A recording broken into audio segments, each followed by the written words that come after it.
Hi hello friends, welcome back to സമൂച്ചീസ്. സമൂച്ചീസിൽ ഞാൻ തയ്യാറാക്കുന്നത് ഒരു ബോണ്ടയാണ്. നമ്മൾ സാധാരണ പഴമൊക്കെ വെച്ച് ബോണ്ട തയ്യാറാക്കാറില്ലേ, അതുപോലെയുള്ള ഒരു ബോണ്ട. ആ പഴത്തിന് പകരം ഞാനിവിടെ എടുത്തിരിക്കുന്നത് ഈന്തപ്പഴമാണെന്ന് മാത്രം. ഈന്തപ്പഴം വെച്ചിട്ടുള്ള ഒരു ബോണ്ടയാണ് ഇന്ന് ഞാനിവിടെ തയ്യാറാക്കുന്നത്. അതിനുവേണ്ടി ഞാനിവിടെ എടുത്തിരിക്കുന്ന സാധനങ്ങൾ എന്തൊക്കെയാണെന്ന് നമുക്ക് നോക്കാം. 1 കപ്പ് ഈന്തപ്പഴം, അതിൻ്റെ കുരുവെല്ലാം കളഞ്ഞ് എടുത്തിട്ടുണ്ട്. ഇതുണ്ട്, ഇതുപോലെ എടുത്തിട്ടുണ്ട്. 1 കപ്പ് തേങ്ങ, 1 കപ്പ് മൈദ. ഇനി മൈദയ്ക്ക് പകരം ഗോതമ്പ് പൊടിയോ അരിപ്പൊടിയോ ഏത് പൊടിയാണോ നമുക്ക് അവൈലബിൾ ആയിട്ടുള്ളത് അത് ചേർക്കാവുന്ന. നമുക്ക് ഏതാണോ ഇഷ്ടം അതെടുക്കാം. ഞാനിപ്പോൾ ഇവിടെ മൈദയാണ് എടുത്തിരിക്കുന്നത്. 2 സ്പൂണ് ശർക്കര പാനിയാണ് ഞാനിവിടെ എടുത്തിരിക്കുന്നത്.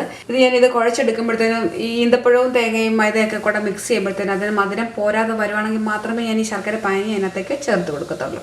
പിന്നെ ഞാൻ അല്പം ഏലക്ക പൊടിച്ചെടുത്തിട്ടുണ്ട്. ആദ്യം നമുക്ക് ഈന്തപ്പഴം ഒന്ന് മിക്സിയിലിട്ടൊന്ന് ജസ്റ്റ് ഒന്ന് അടിച്ചെടുക്കാം. അതിനുശേഷം ഇതെങ്ങനെയാണ് തയ്യാറാക്കുന്നത് നോക്കാം.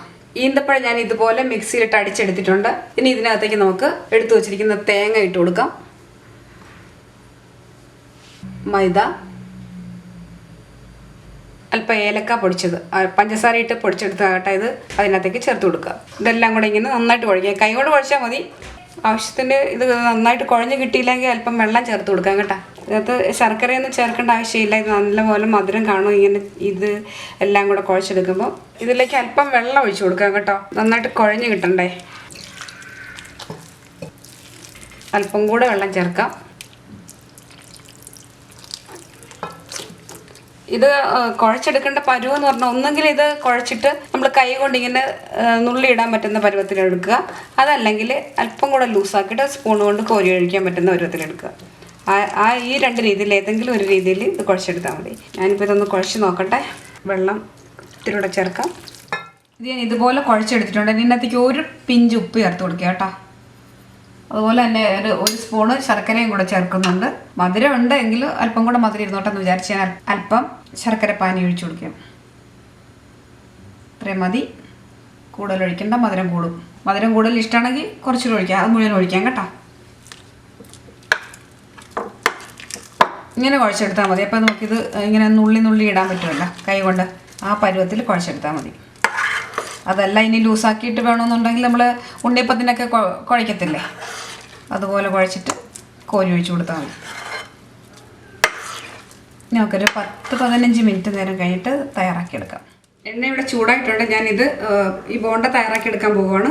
ഇത് കയ്യിൽ ഒട്ടിപ്പിടിക്കുന്നതുകൊണ്ട് ഞാനൊരു സ്പൂണിനകത്ത് എടുത്തിട്ട് അതിനകത്തേക്ക് ഇട്ട് കൊടുക്കാൻ പോവുക.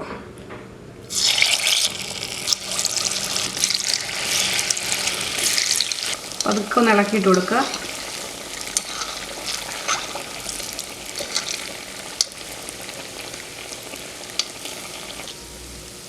അങ്ങനെ നമ്മുടെ ബോണ്ട ഇവിടെ റെഡി ആയിട്ടുണ്ട്. നമുക്കിനി ഒരു പാത്രത്തിലേക്ക് ഇത് കോരി മാറ്റാം. ഇവിടെ സോഫ്റ്റ് ആയിട്ടുള്ള ബോണ്ട ഇത് കണ്ട.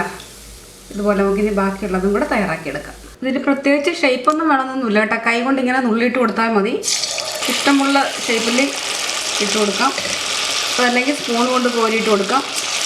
പഴം ബോണ്ട ഉണ്ടാക്കുന്ന അതേ രീതി തന്നെ, പഴത്തിന് പകരം ഈന്തപ്പഴം ഒന്ന് മാത്രം.